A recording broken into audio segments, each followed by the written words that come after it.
Hey everybody, David here, and today I want to talk about the movie Cruella, starring Emma Stone and Emma Thompson, I think as the two main characters, and then there's a whole bunch of other supporting characters in this movie. I didn't know what to expect from this film. I'm gonna admit, right up, because I have mostly love for these live action adaptations. I know there's some people that don't like them. They're like, number one, you're not even crediting, especially when you copy a lot of it, you're not even crediting the original animator writers who should be getting credits, which I agree that should happen. I do think there is some shadiness with some of these live action remakes. Like the Lion King remake definitely should have added the writers of the original Lion King movie, because that was basically shot for shot almost, and line dialogue by dialogue, where it was like literally you should have just used the same voice actors from the original film, or just take the same audio and just put it over the new one. That's basically what the live action Lion King was, with minor differences here and there. But Cruella is something completely different, which I was a little iffy on, especially when you're basing this off of a villain turning her into kind of an anti-hero. Not 100%, but it did remind me of Maleficent, and Maleficent I did not like. I thought I was really I thought Angelina Jolie was great in it. I just felt if you're going to adapt the story of Sleeping Beauty, make Maleficent the villain that she is. Like what's the point of this twist in the story?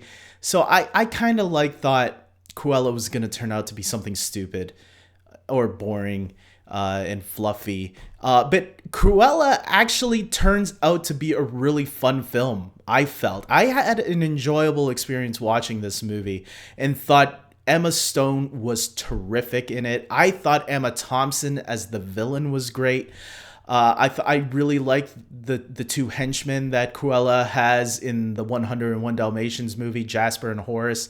I thought those two guys in this movie did a really good job as people that befriended Cruella, but then you see how they became the henchmen for her, people working for her instead of being friends, just friends, even though I thought there was a little weird relationship going on between Cruella and Jasper, because they kind of had this like flirtation or she was flirting at least with Jasper, and Jasper was like, is this happening? I don't know.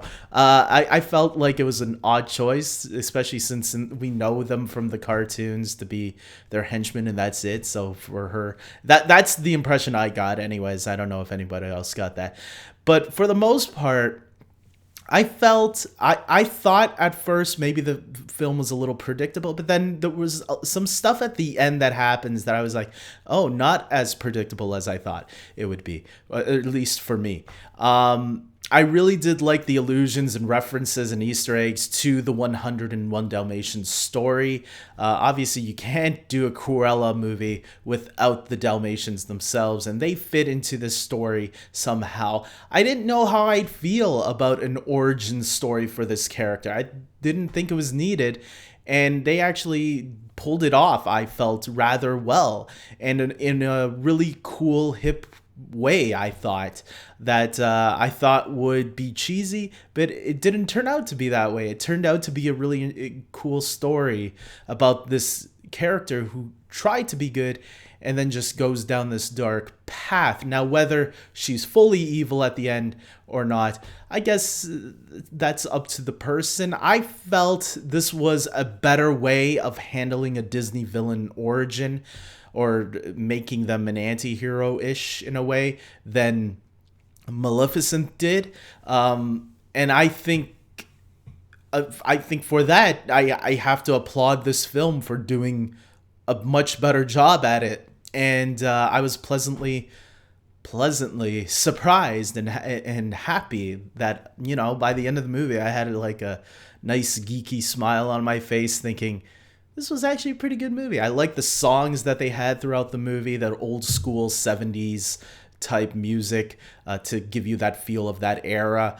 I really do feel the movie did a really good job at a lot of that. And yeah, I think if you're a fan of 101 Dalmatians and of that character of Cruella DeVille, I think you'll be pleasantly surprised. Like by the end of it, I gave it an 8 out of 10. I thought it was that enjoyable for me. I thought the acting was really good.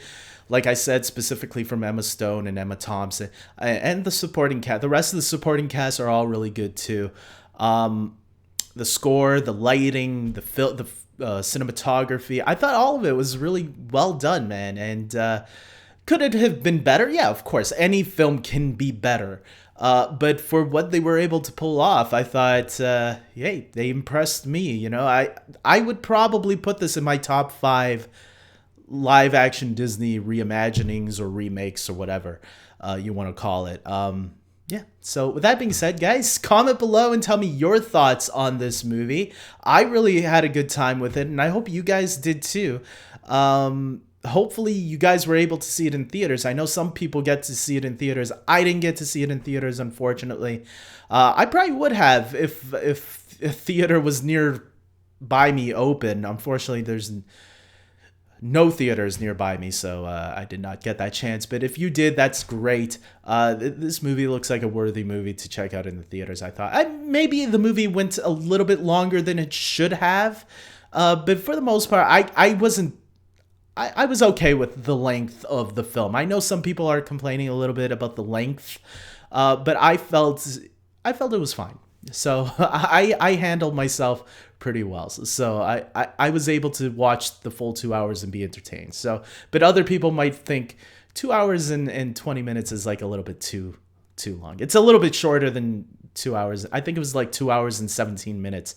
But if you take out like 5 minutes of credits, it's probably around 2 hours and, I don't know, 12 minutes. So with that being said, leave down your comments, like this video please, and subscribe to my channel, and check out some of my other videos. I make a lot of videos on here. I've been doing this since 2014 on a regular basis, and I continue to plan to do so because I love these movies that I talk about, and I want to share my feelings about the movies that I love and shows that I love with fellow fans that are out there. So with that being said, guys, until next time, take care.